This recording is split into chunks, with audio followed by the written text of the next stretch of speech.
ખેડા જિલ્લાના વસો તાલુકાની પેટલી પ્રાથમિક શાળામાં ફરી એકવાર વિવાદ સામે આવ્યો છે।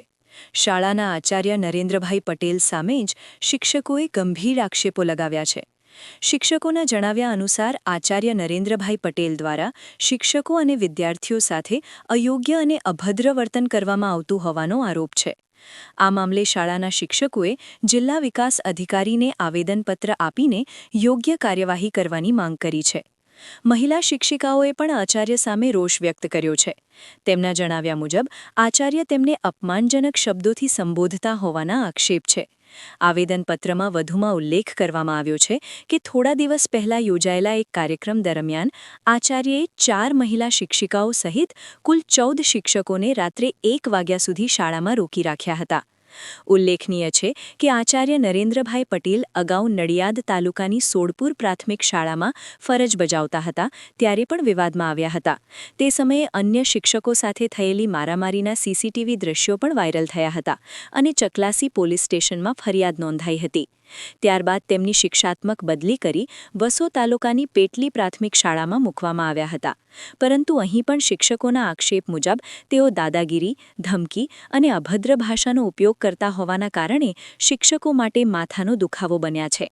પેટલી શાળાના જે મુખ્ય શિક્ષક નરેન્દ્રભાઈ પટેલ છે એ સમગ્ર સ્ટાફને 1 વર્ષથી એ શિક્ષાત્મક કાર્યવાહીના સ્વરૂપે ત્યાં ગયા છે પેટલીમાં, અને પેટલીમાં જઈને પણ સમગ્ર સ્ટાફ સાથે એવું વર્તન કરે છે કે આખો સ્ટાફ હેરાન થઈ ગયો છે।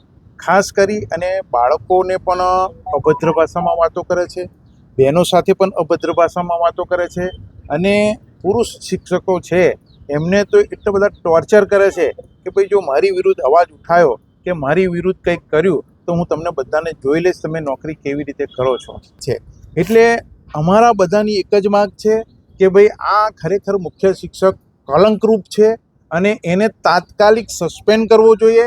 અને જો ન્યાય નહીં મળે આ શિક્ષકો, જો બે ત્રણ શિક્ષિકા બહેનો છે, શિક્ષકો જ આપઘાત કરવાના વિચાર આવ્યા, આપઘાત કરવાનું કહ્યું એટલે અમે મિત્રો કાલે ભેગા થયા અને ચર્ચા કરી કે ભાઈ તમે આવું બધું કરશો નહીં, આપણે આપણો જે શિક્ષણ શાખા છે, ડીડીઓ સાહેબ છે, કલેક્ટર સાહેબ છે, એમને રજૂઆત કરીએ અને એથી પણ જો પરિણામ નહીં મળે તો આપણે શિક્ષણ મંત્રી સુધી, નિયામક સુધી આપણી જવાની તૈયારી છે।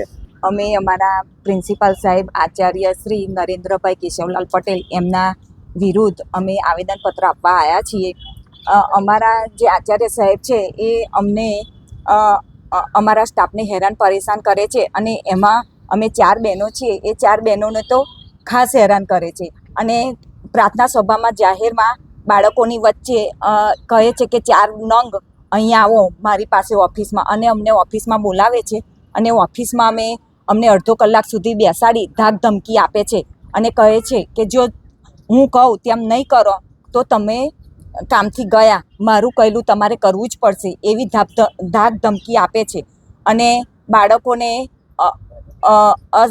શોભે નહીં તેવા અસભ્ય ભર્યા વાક્યો બોલે છે અને જાહેરમાં બાળકોને નોનસેન્સ ને એવા બધા શબ્દો કહીને બોલાવે છે।